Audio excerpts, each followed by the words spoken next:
नमस्कार, मी पारस शिंदे कोल्हापूरहून. ई साहित्य प्रतिष्ठानतर्फे प्रकाशित व लेखक जगदीश खांदेवाल लिखित कन्फेशन या रहस्यमय कादंबरीचे अभिवाचन करत आहे.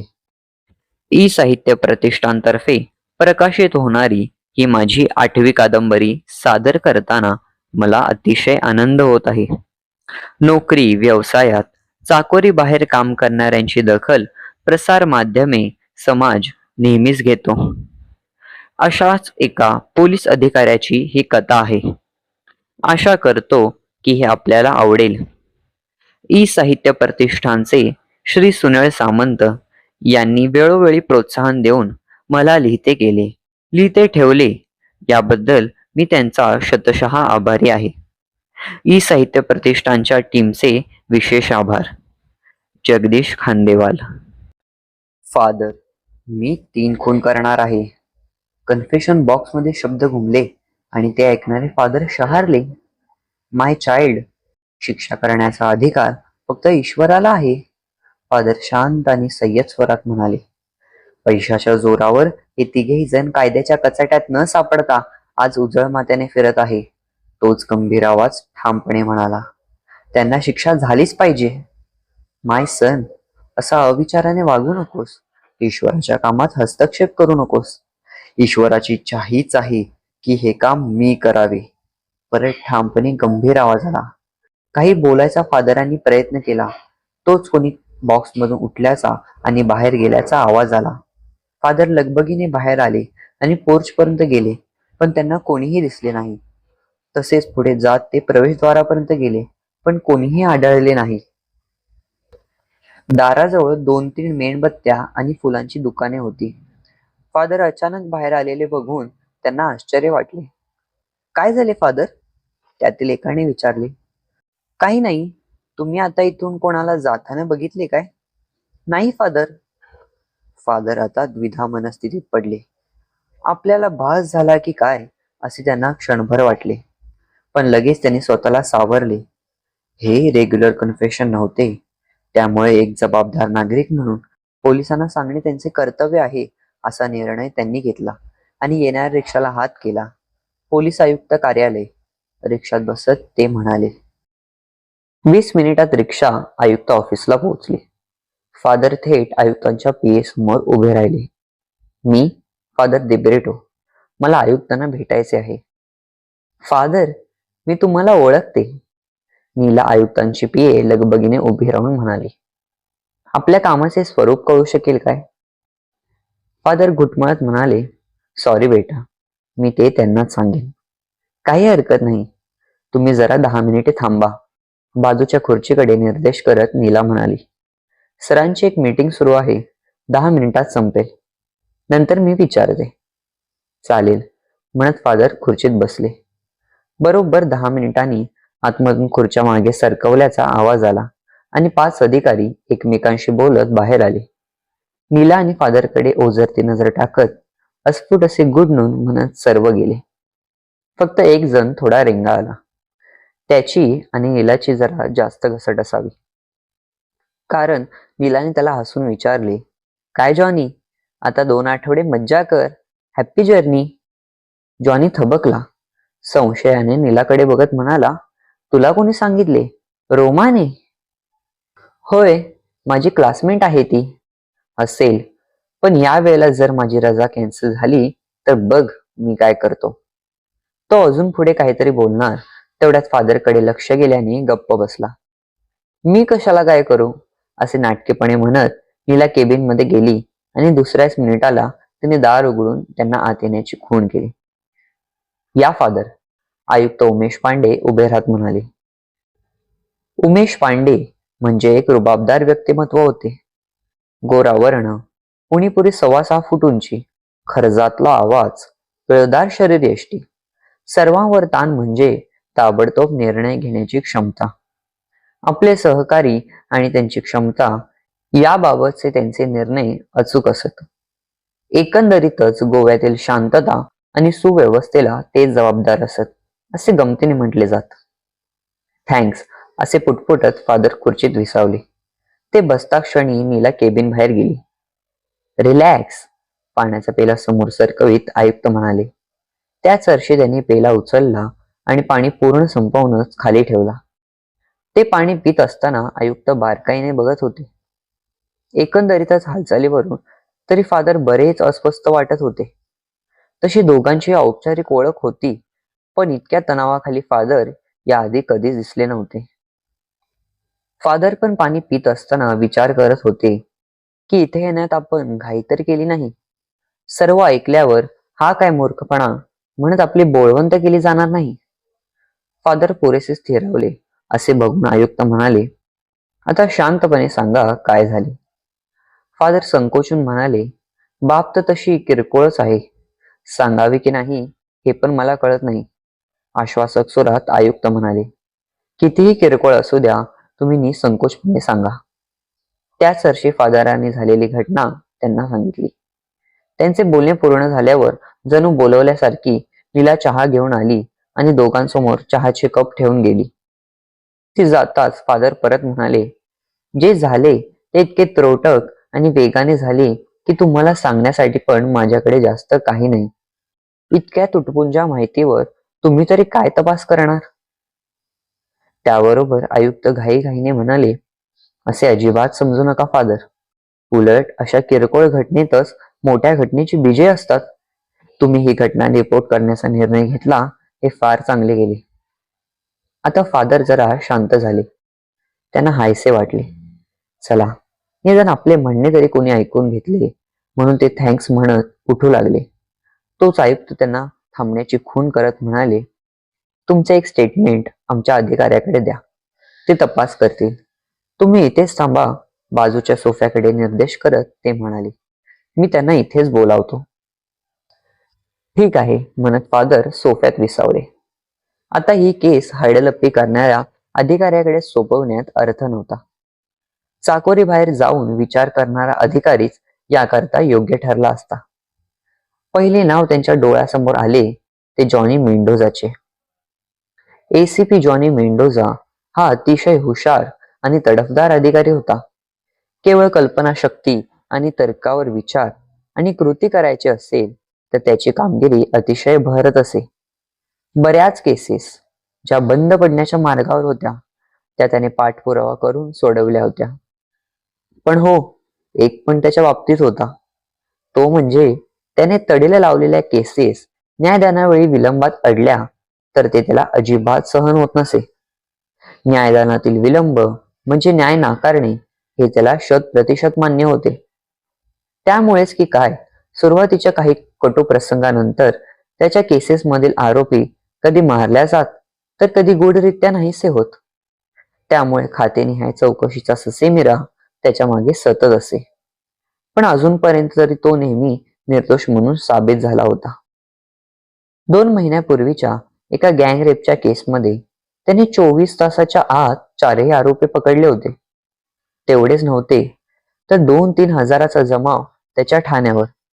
हे आरोपी आमच्या हवाली करा, कारण आम्हाला माहिती आहे की ते कोर्टात निर्दोष सुटतील. अशी मागणी करत चालून आले असता निडरपणे तो समोर जात. यावेळेस असे होणार नाही, त्वरित न्याय मिळेल, ही जबाबदारी माझी, असे सांगून जमावाला शांत केले. योगायोगाने जॉनीच्या म्हणण्याप्रमाणे 5 दिवसांनी पहाटेच्या 4च्या सुमारास आरोपींनी गुन्ह्याच्या जागी गुन्हा कसा घडला हे दाखवत असताना पळण्याचा प्रयत्न केला आणि पोलिसांनी केलेल्या गोळीबारात 4घेही ठार झाले. ठपका अर्थातच जॉनीवर आला. मानवाधिकारी कार्यकर्ते जागृत झाले. अवेळी ट्रायल घ्यायची काय गरज होती. मानवाधिकारांचा भंग असे अनेक मुद्दे काढून गोव्यातील वातावरण त्यांनी ढवळून काढले होते. आयुक्त पण त्रस्त झाले होते, तरी पण मनात जॉनीला शाबासकी देत होते. न्यायालयात जॉनी आणि त्याच्या टीमवर लोकांनी अक्षरशः फुले उधळली होती. याच कारणामुळे सध्या तो हेड ऑफिस मध्ये डेस्क जॉबवर होता. हे तुलनेने साधे प्रकरण जॉनी चांगले हाताळेल याची त्यांना खात्री होती. जॉनीच्या मदतीला कोण द्यावे यावर त्यांना जास्त विचार करायची गरज पडली नाही. अजय देशमुख हा पोलीस निरीक्षक जॉनीच्या तुलनेने बराच शांत, शक्यतो कायद्याच्या चौकटीत राहून काहीतरी वेगळ्याच कल्पना राबवणारा होता. अजयचे नाव आठवताच त्यांना नकळत हसू फुटले. त्याला कारण एक प्रसंग होता. एकदा विमाननगर परिसरात छेडखानी आणि पाकिटमारीचे प्रकार फार वाढले होते. अजयकडे त्यांनी ही जबाबदारी सोपवली होती. दुसऱ्या महिन्यात ते प्रकार 50% कमी झाले. हे त्यांना जाणवले. कारण आमच्या मुलाला सोडून द्या, तो परत असे करणार नाही, असे बडे बापाचे फोन जवळपास बंद झाले. काय झाले असावे याचा त्यांनी त्यांच्या पद्धतीने शोध घेतला. त्यांना कळले ते असे की अजय आणि त्याची टीम रोड साईड रोमिओ पकडण्याच्या केसच्या भानगडीत पडतच नव्हती. ते सरळ पकडलेल्या मुलांचे चकोट करीत. परिणामी प्रकार बंद झाले. दुसऱ्या पाकिटमारीच्या बाबतीतही तेच. पकडले तर चकोट शिवाय ड्रेसकोट असलेल्या सर्व कर्मचाऱ्यांना रजेवर किंवा घरी असेल तर बाहेर जाताना ड्रेस वापरायला सांगितले होते. कोणीतरी पोलीस ड्युटीवर असो वा नसो, जवळपास आहे हे असे दिसल्यावर पाकिटमारी आपोआप कमी झाली. याहून दुसरी घटना जास्त मजेदार होती. झाले असे की डिचोली परिसरात भुरट्या चोऱ्यांचे प्रमाण अचानक वाढले. त्यातच भर पडली की डिचोली समाचार या ग्रामदैनिकाच्या अवास्तव रिपोर्टिंगची. त्यांच्या देशमाने या पत्रकाराने इतका गाजावाजा केला की जणू भर दिवसा लुटमार सुरू आहे. मिरवायचे हौस असल्याने तो 4 जणांना बरोबर घेऊन कमिशनरांना भेटायला आला. हेतू हाच होता की माझी कशी पोलिसात ओळख आहे आणि मी त्यांना कसा जाब विचारतो हे दाखवणे. योगायोगाने अजय ऑफिसला आला होता. तो आणि आयुक्त ऑफिसमध्ये बोलत असताना हे शिष्टमंडळ आले. औपचारिकता म्हणून आयुक्त शिष्टमंडळाला सामोरे गेले. सोबत अजय होता. त्यांना बघताच देशमानेंनी सरबत्ती सुरू केली. हे काय चालले आहे? पोलीस काहीच लक्ष देत नाहीत. डिचोली असुरक्षित आहे वगैरे वगैरे. आयुक्त शांतपणे ऐकत होते. सुरुवातीचा जोर ओसरल्यावर त्यांनी देशमानेला शांतपणे विचारले, तुम्ही तक्रारी नोंदवल्या आहेत काय? त्याच वर्षी देशमाने जरा गडबडला, पण तसाच रेटून म्हणाला, जे उघड उघड दिसते ते पोलिसांना दिसत नाही काय? बरोबर आहे, पण कशाच्या आधारे तपास केला, काय तपास करायचा यासाठी तक्रार तर पाहिजे. तुम्हाला काय वाटते, पोलीस काहीच करत नाही? करत असतील, पण परिणाम दिसत नाही. तुम्ही स्वतः यात लक्ष घाला. ठीक आहे, अजय याच्याबरोबर चर्चा कर आणि दोघे मिळून ठरवा. अजय लगेच पुढे आला आणि देशमानेला म्हणाला, पोलीस रात्रीची गस्त वाढवतील. नेहमी म्हणतात पण काही वाढवत नाहीत. देशमाने बोलून गेला आणि तिथेच चुकला. पोलीस रजिस्टर मेंटेन करतील आणि तुमची त्यावर स्वाक्षरी घेतील, असे म्हणून अजयने विषय संपवला. आपली काय वट आहे हे बाकीच्या लक्षात आले असेल या जाणीवाने देशमाने अजून फुगला. दुसऱ्या कोणाच्याही सह्या घेऊ नका, त्याने बजावले. तुमची सही घेऊ आणि 8 दिवसांनी आपण परत भेटून आढावा घेऊ. चालेल. समोर चहा घेत सर्वांनी माना डोलावल्या. बाहेर पडल्यावर देशमाने सर्वांना म्हणाला, बघा झाले की नाही सरळ, असे खडसावे लागते. सर्वांनी वाहवा केली आणि घराची वाट धरली. देशमानेला पण छान वाटले. त्याच दिवशी रात्री 10 वाजता त्याच्या घराची बेल वाजली. त्यांनी दार उघडले तर दारात एक पोलीस रजिस्टर घेऊन उभा होता. सलाम करून तो म्हणाला, आत्ताच गस्तीचा 1 राऊंड पूर्ण झाला, सही करा. देशमानेने झोकात सही केली आणि तो गेला. परत 12 वाजता बेल वाजली. दुसरा पोलीस दारात उभा होता. संभाषण तेच. सकाळी 6 पर्यंत हाच प्रकार सुरू होता. दर 2 तासांनी पोलीस हजर होत, सही घेत आणि जात. देशमानेने दर 2 तासांनी यायची गरज नाही सांगण्याचा प्रयत्न केला, पण ते ऐकायला तयार नव्हते. वरून ऑर्डर आहे, तुमच्या सह्या घ्यायच्या म्हणून, आमच्या नोकरीचा प्रश्न आहे, ते नम्रपणे सांगत. 2 रात्री देशमानेनी कशाबशा काढल्या, पण तिसऱ्या रात्रीपासून त्यांना काय करावे ते सुचेना. झोप न झाल्याने त्याच्या कामावर परिणाम होऊ लागला. दिवसा जरी बेल वाजली तरी ते दचकू लागले.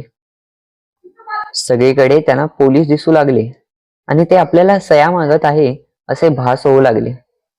शेवटी 4 दिवसांनी ते अजयला भेटले आणि पोलीस व्यवस्थित काम करत आहे याची मला आता खात्री पटली आहे. माझी तक्रार नाही. आता रजिस्टर मेंटेन करायची काही गरज नाही असे त्यांनी रजिस्टर. आयुक्त या विचारात असताना चहाचे कप न्यायला पोरे आला.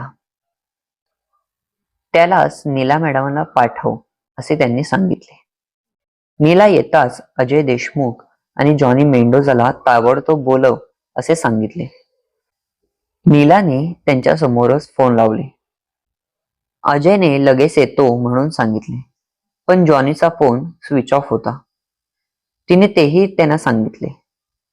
अरे हो, तो रजेवर जाणार आहे नाही का? ते स्वतःशीच पुटपुटले. नीलाला काय बोलावे सुचेना. तो घरी पोचला असेल काय? त्यांनी विचारले. 10 मिनिटांनी पोचेल. यावर आयुक्त स्वतःशीच हसले आणि त्यांनी सरळ रोमाला, जॉनीच्या पत्नीला फोन लावला आणि म्हणाले, रोमा, मी उमेश अंकल बोलतोय. बोला अंकल, काय म्हणताय?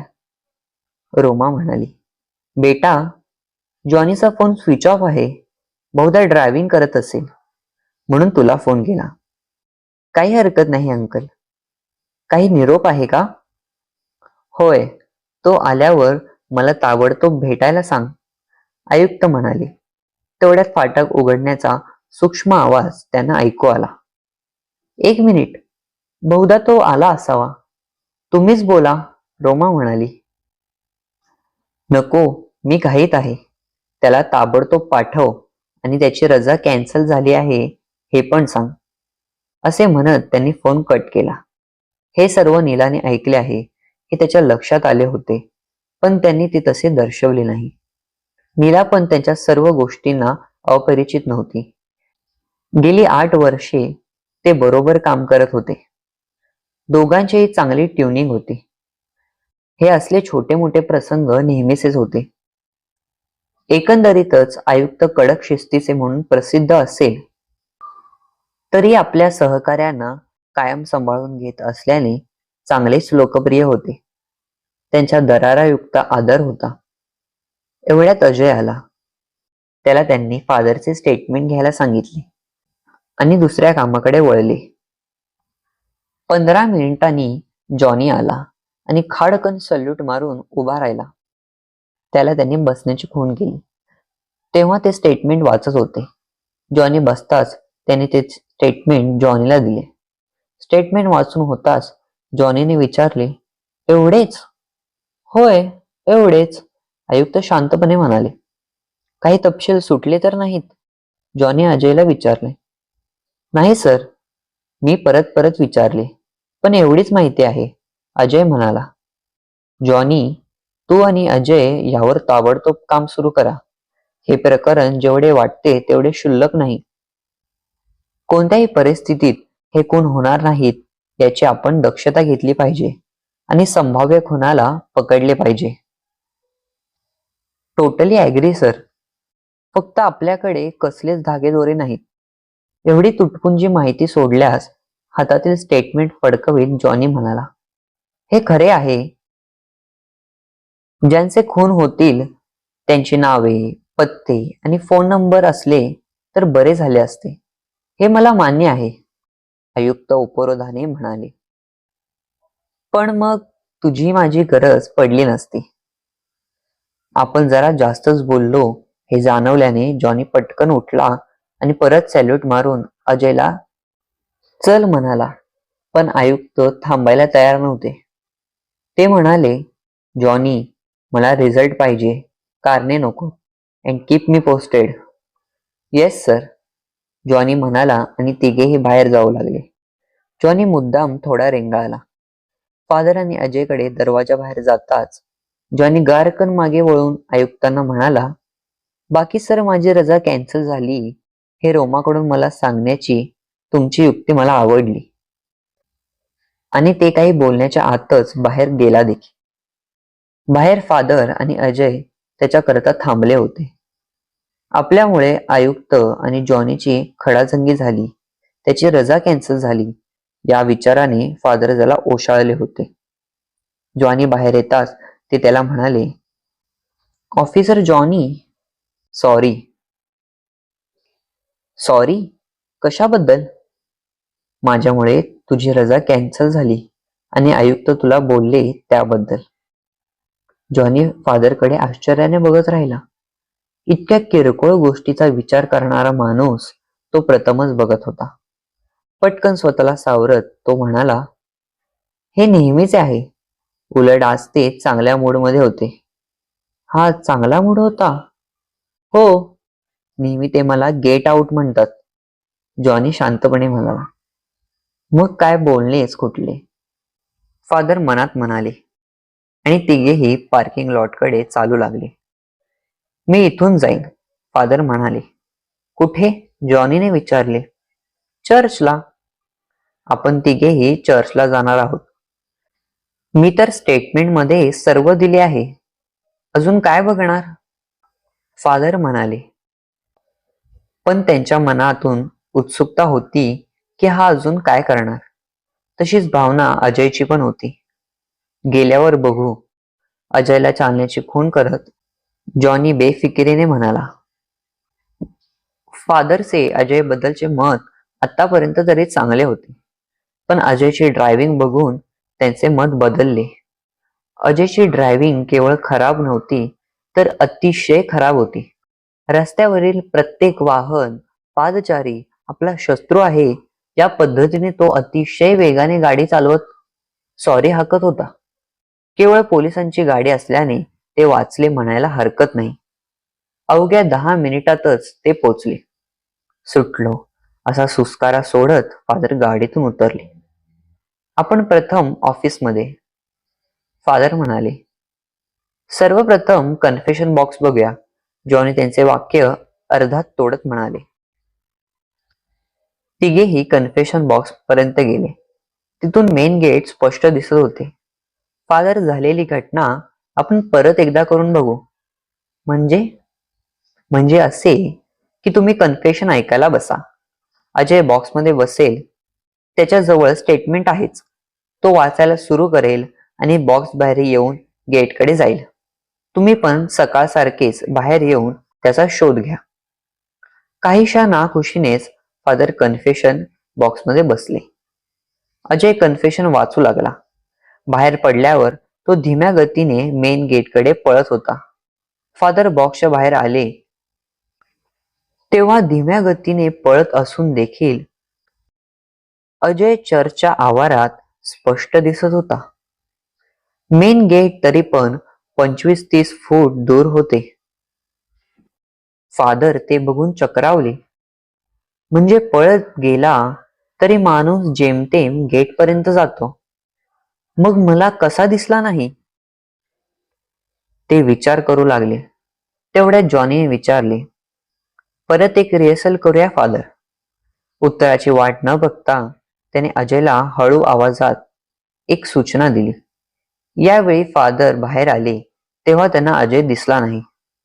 जॉनी, अजय कुठे गेला? त्यांनी विचारले. जॉनी त्यांना घेऊन चर्चच्या डाव्या बाजूला गेला. तिथे त्यांना अजय दिसला. सरळ न जाता ती व्यक्ती डाव्या बाजूला गेल्याने तुम्हाला दिसली नाही. पण तिकडे तर ग्रेव्हयार्ड आहे. तिथे जायला एक फाटक आहे आणि त्याला कुलूप असते. सर, इकडे या, तेवढ्यात अजयने बोलावले. दोघेही अजय जवळ जाताच त्यांना दिसले की फाटक उघडे आहे. ती व्यक्ती या फाटकामधून ग्रेव्हयार्ड मध्ये गेली व तिथून बाहेर. आज दफनविधी होता काय? 11 वाजता होता. बरोबर. मग तो त्या गर्दीमध्ये मिसळून बाहेर गेला, जॉनी म्हणाला. सर, तो दफनविधी करताच आला असेल काय? अजय म्हणाला. Very good. असेही असू शकते. म्हणजे त्याला कोणीतरी बघितलं असायची शक्यता असू शकते. फादर, दफनविधी कोणी केला? Father Smith. मी बोलावतो, फादर फोन करत म्हणाले. त्यांना आता जॉनीचे काम आवडायला आणि पटायला लागले होते. 5 मिनिटात स्मिथ आले. फादर, तुम्ही आजचा दफनविधी केला. जॉनीने विचारले. होय. किती वेळ लागला? 11 ते 3. या दरम्यान तुम्हाला कोणी व्यक्ती चर्चकडे जाताना दिसली? नाही. माझे लक्ष नव्हते. ठीक आहे, पण कोणी व्यक्ती जरा वेगळे वागत आहे असे वाटले किंवा दिसले? क्षणभर विचार करून स्मिथ म्हणाले, नाही. पण 1 मिनिट. एक व्यक्ती त्या टोकाला गेलेली दिसली. बरेच लोक दफनविधीला आले असता वेळ असेल तर जुन्या कबरींना भेट देतात म्हणून मी लक्ष दिले नाही. काही हरकत नाही. तुम्ही त्याचे वर्णन करू शकता? सॉरी, अंतर फार होते आणि माझे काम सुरू होते. ठीक आहे. तो अंदाजे कुठे उभा होता? फादरने हात दर्शवून जागा दाखवली. त्यांचे आभार मानून जॉनीने त्यांना जायला सांगितले. अजयला तिकडे बघायला सांगून जॉनी फादर बरोबर त्या दिशेने एक एक कबर निरखत जाऊ लागला. तेवढ्यात दुरून अजयने आवाज देऊन बोलावले. त्याच्यापाशी जाताच त्याने बाजूच्या कबरीकडे बोट दाखवले. त्या कबरी समोरील गवत थोडे दबल्यासारखे दिसत होते. बाजूची 1-2 रोपटे उपटून त्यांनीच कबर नुकतीच स्वच्छ केलेली दिसत होती. आजूबाजूची रानटी फुले तोडून कबरीजवळ वाहिलेली दिसत होती. कबरीवर doctor Ruth David D'Costa, April 5, 1980 ते नोव्हेंबर 10, 2008 एवढे साध्या अक्षरात लिहिलेले होते. बरोबर, अजयला शाबासकी देत जॉनी म्हणाला. आपला माणूस दफनविधी करता आला. त्याला रूथ बद्दल आधीच माहिती असेल किंवा इथेच मिळाली असेल. ती मिळताच त्याने प्रथम दुःख वेगाने कबर शोधली, फुले वाहिली आणि नंतर दुःखाचे रूपांतर संतापात झाले असेल आणि तो कन्फेशन बॉक्समध्ये गेला. फादरशी बोलल्यावर परत दफनविधी गर्दीत मिसळला आणि बाहेर गेला. जॉनीच्या प्रत्येक वाक्याबरोबर अजयला जॉनी बद्दलचा आदर वाढत होता. फादर पण जॉनीची विचारशक्ती बघून चकित झाले होते. समोर जे दिसत होते, घडत होते, त्यावर विश्वास ठेवणे तर भागच होते. थोडेसे भानावर येत त्याने विचारले, जॉनी ते ठीक आहे, पण अजूनही आपल्याकडे ठोस माहिती नाही. ती ही रूथ आपल्याला देईल. तिची माहिती काढल्यावर त्या गोष्टी समजतील. अजय, या कबरीचे आणि आजूबाजूच्या 5-6 कबरींचे स्नॅपशॉट घे. फादर, याचे रेकॉर्ड चर्चकडे असेलच, ते द्या. हो, जरूर. मी अब्राहमला सांगतो. पण संभाव्य खुन्याबद्दल तुझा काही अंदाज? तो वयाने 30-35च्या घरातला असावा, जॉनी म्हणाला. साधारणपणे माझ्यासारखा असावा. त्याला या चर्चची पूर्ण माहिती असावी. अजयने पुस्ती सोडली. कशावरून? फादरने विचारले. ग्रेव्ह यार्ड मधून चर्चचा रस्ता आहे हे एखाद्या माहितीगारालाच माहिती असू शकते. कन्फेशन बॉक्स पर्यंत एवढ्या गतीने येणे जाणे माहिती असलेला माणूसच करू शकतो, अजयने स्पष्टीकरण दिले. एव्हाना ते तिघेही चर्चच्या ऑफिसमध्ये आले होते. तिथे पोचल्याबरोबर फादरनी अब्राहमला बोलावून आजच्या दफनविधीसह 7ही फोटोचे रेकॉर्ड मागितले. ते बघायला आणि तयार करायला थोडा वेळ असल्याने ते जॉनी आणि अजय बरोबर ऑफिसमध्ये बसले. अजयने सर्व फोटो पोलीस कॉम्प्युटर सेलला पाठवला आणि डेटा मागितला. वरकरणी बेफिकीर वाटणारे हे दोघेही किती बारकाईने आणि सफाईने काम करतात हे अनुभवल्याने फादर चकित झाले होते. तेवढ्या जॉनीने विचारले, हे सर्व रेकॉर्ड आता कम्प्युटराइज झाले असतील? मागील वर्षापर्यंत झाले आहे. 6 महिन्यात उरलेले पूर्ण होईल. नंतर त्यांनी स्वतःच्या मनातला प्रश्न विचारला, जॉनी, त्या व्यक्तीला कसे पकडणार? जॉनीने आश्चर्याने विचारले, त्याला कशाला पकडायचे? म्हणजे त्याने आधीच कृती केली तर? फादर खून शब्द वापरायला अजूनही तयार नव्हते. ती शक्यता गृहीत धरूनच काम करावे लागणार आहे. हा जो कोणी असेल तो फार हुशार आहे हे नक्की. असेही वाटते की आपण काय करू हे पण तो तर्काने सहज जाणत असेल. मग तो काही करायचे आपण वाट का बघायची? नाही, तो ज्यांचे खून करण्याची संभावना आहे त्यांच्यावर लक्ष ठेवायचे. तो काय करेल याचा अंदाज घेऊन आपण त्याच्यापेक्षा जलद हालचाल केली पाहिजे. हा एक ऑप्शन आहे. आणि दुसरा? फादर आणि अजयने अधीरतेने विचारले. दुसरा ऑप्शन हाच की आपल्याला दुसरा ऑप्शन नाही, जॉनी हसत म्हणाला. फादर, आमचे इथले काम झाले आहे. अजून काही लागल्यास आम्ही परत येऊ. तोपर्यंत तुम्ही त्या व्यक्तीसारखा कोणाचा आवाज आहे हे आठवायचा प्रयत्न करा, कारण त्याचा आवाज फक्त तुम्हीच ऐकला आहे. रात्री बेरात्री केव्हाही अजून काही आठवले तर ताबडतोब फोन करा. आम्ही येतो आता, असे म्हणत दोघेही जायला उठले. त्यांना निरोप द्यायला फादर उठले आणि मनापासून म्हणाले, जॉनी आणि अजय, तुम्हा दोघांबद्दल मला याआधी काही खात्री वाटत नव्हती. आतापर्यंतचे तुमचे काम बघून मला खात्रीने वाटते की तुम्ही या केसचा छडा लावाल. जॉनी, वेळ मिळेल तेव्हा चर्चमध्ये येत जा. पुरे फादर, आमच्याबद्दल एवढे चांगले ऐकायची आम्हाला सवय नाही, जॉनी हसत म्हणाला.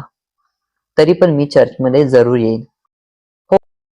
चर्चमधून ते थेट मुख्यालयात कम्प्युटर सेलला गेले. सेलमधून त्यांना हवी असलेली सर्व माहिती तयार होती. ती त्यांनी मेल केली, शिवाय हार्ड कॉपीज दिल्या. दोघेही जॉनीच्या केबिनमध्ये बसून रिपोर्ट वाचू लागले. अजय, तुला या रिपोर्टमध्ये काही साम्य वाटते काय? जॉनीने विचारले.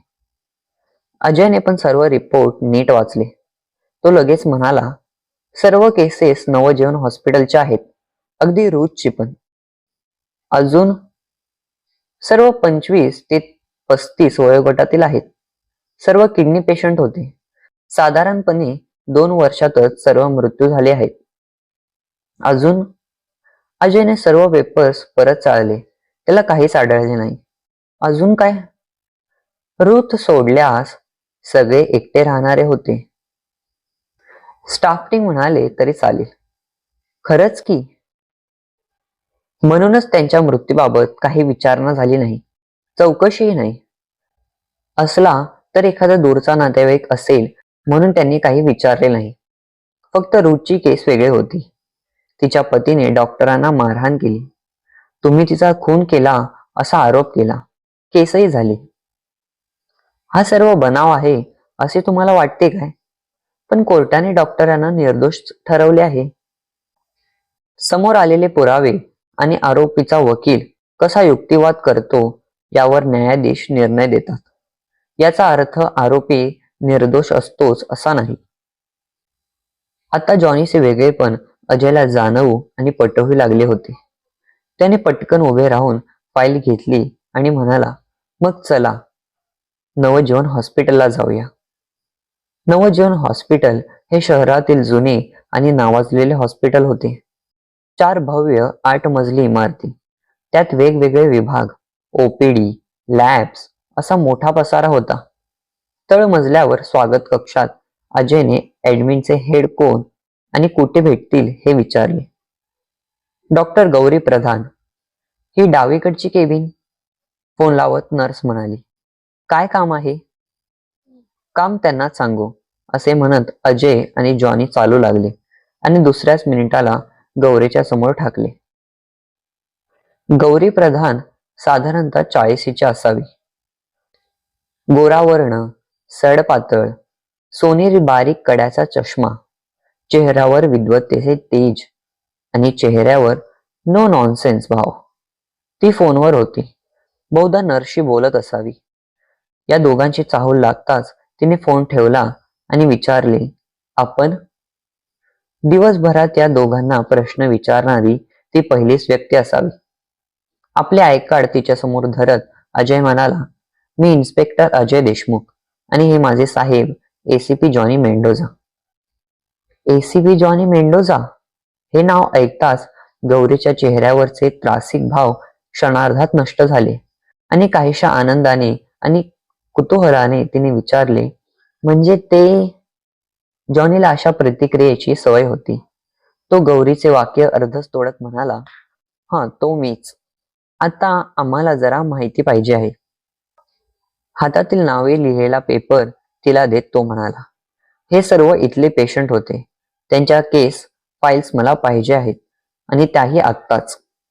पेपर वाचताच गौरी शेवटच्या नावापाशी आली आणि तिने चमकून वर बघितले. रुथची केस तुम्ही रिओपन करणार आहात? अजून तरी तसे ठरवले नाही, पण सांगू शकत नाही.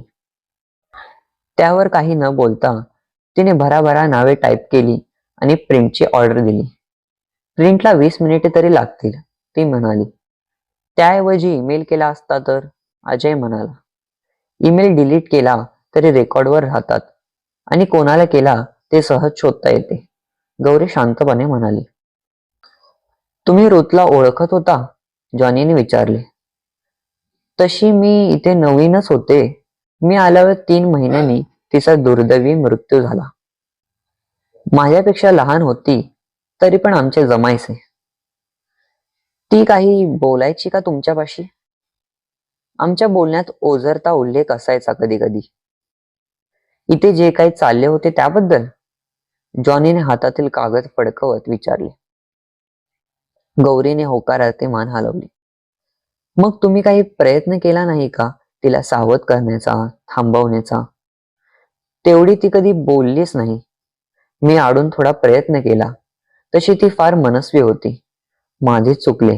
मी तिच्यापाशी अजून बोलायला पाहिजे होते, गौरी खिन्नपणे म्हणाली. जाऊ द्या, आता विचार करून काय उपयोग, जॉनी म्हणाला. खरे आहे, म्हणून तुमच्यासारखे चाकोरी बाहेर जाऊन काम करणारे बघितले की ऊर भरून येतो. अधिकार तर बऱ्याच जणांकडे असतात. हो, पण निडरपणे वापरणारे फार थोडे. तेवढ्यात प्रिंटिंग पूर्ण झाल्याचा अलाराम वाजला. गौरीने पेपर्स गोळा केले आणि अजयकडे दिले आणि आभार मानून दोघेही निघाले.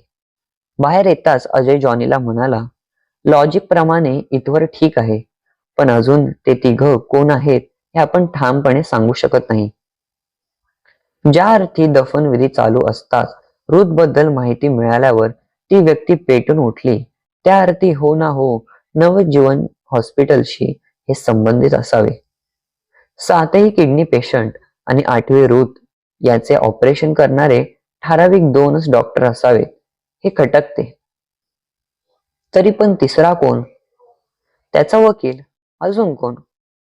आज रात्रीच पहिला खून व्हायची दाट शक्यता आहे.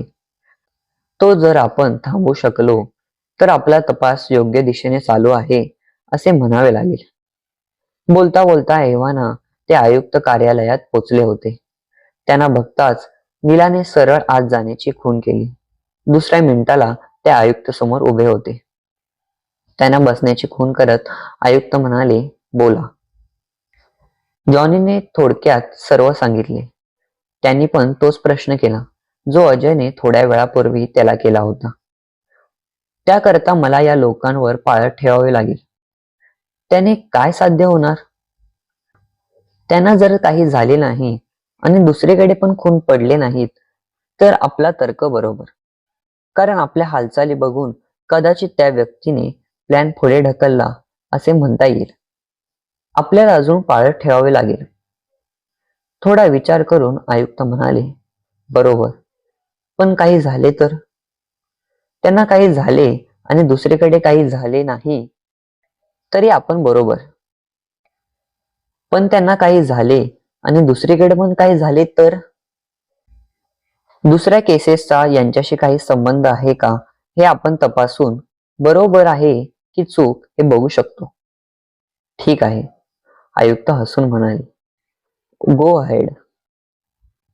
दोघेही उठले आणि जायला लागले. ते बाहेर पडताच तोच आयुक्त मागून मिश्किलपणे म्हणाले, जॉनी, सर्वजण जिवंत राहतील याची काळजी घे बरं का. आपण दिवसभर जरी जॉनी बरोबर काम करत असलो तरी विचार करण्याच्या बाबतीत जॉनी फारच गतिमान आहे हे एव्हाना अजयला उमगले होते. त्यामुळे नकळतच तो जॉनीला सर म्हणू लागला होता. सर, आता पुढे? अजयने विचारले. आयुक्तांनी सांगितल्याप्रमाणे पाळत ठेवणे. त्यामुळे आपल्याला 1-2 दिवस वेळ मिळू शकतो. आपल्याकडे तर 2च अंदाजे नावे आहेत. तिसरा वकील असू शकेल. क्षणभर विचार करत जॉनी म्हणाला, धरून चालू. त्या व्यक्तीला ही माहिती ग्रेव्हयार्डमध्ये मिळाली म्हणजे तो इथलाच राहणारा नाही. किंवा इथला राहणारा असेल आणि बऱ्याच कालावधीनंतर आला असेल. अजयने तर्क केला. तसेही असू शकते. मग त्याला एवढी डिटेल माहिती कोणी दिली असेल? डेव्हिड. पण तो तर वेड्यांच्या इस्पितळात आहे. आणि तो जर वेडा आहे तर माहिती कशी देईन? जर वेडा असला तर? प्रत्येक शब्दावर जोर देत जॉनी म्हणाला. प्रथम त्याला भेटू. या तिघांवर लक्ष ठेवायला एक माणूस ठेव.